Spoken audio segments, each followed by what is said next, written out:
My name is Patricia Walsh. I represent the United States as a para-triathlete in the sport of triathlon. We compete at the sprint distance.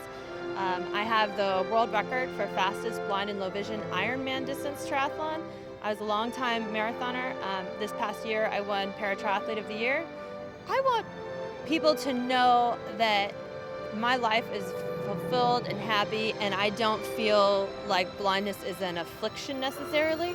I feel like I have some unique gifts and some unique opportunities that make my life very exciting. When this started, I really think there was something to prove. And people are forever asking me that. They say, what do you have to prove? And I think it did start there. And it started not with necessarily proving something to the outside world, but proving my own capabilities to myself. Because when I went to run that very first mile, I had zero confidence that that was going to be successful.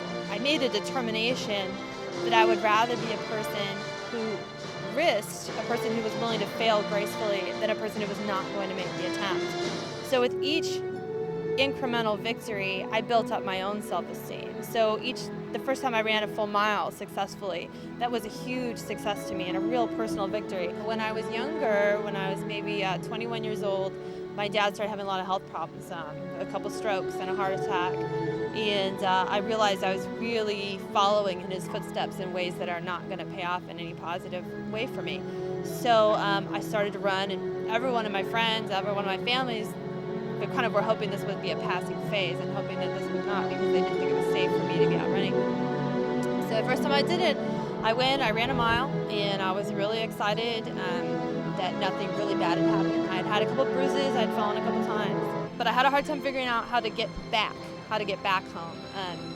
I started running just 1 mile, and I was really excited. Then I got up to 13 miles, and I was pretty astonished at how far I could go. And then when I got up to doing the 26 miles, I felt like I really could be an accomplished athlete. And that was the first time that I really felt like some of these things I'd secretly hoped and dreamt of were possible for me.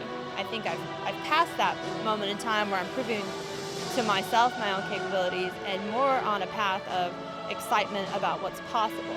I don't think I have anything left to prove necessarily, but I think I've now seen and got a taste for what opportunities really are available, and I want to be fully ambitiously pursuing those big opportunities.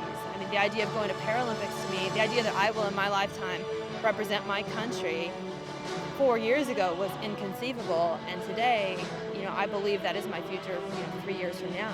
So it's something that I never imagined be possible, but now it's just the opportunities seem limitless and seem so exciting. How could you not pursue them? So it really has been a transition.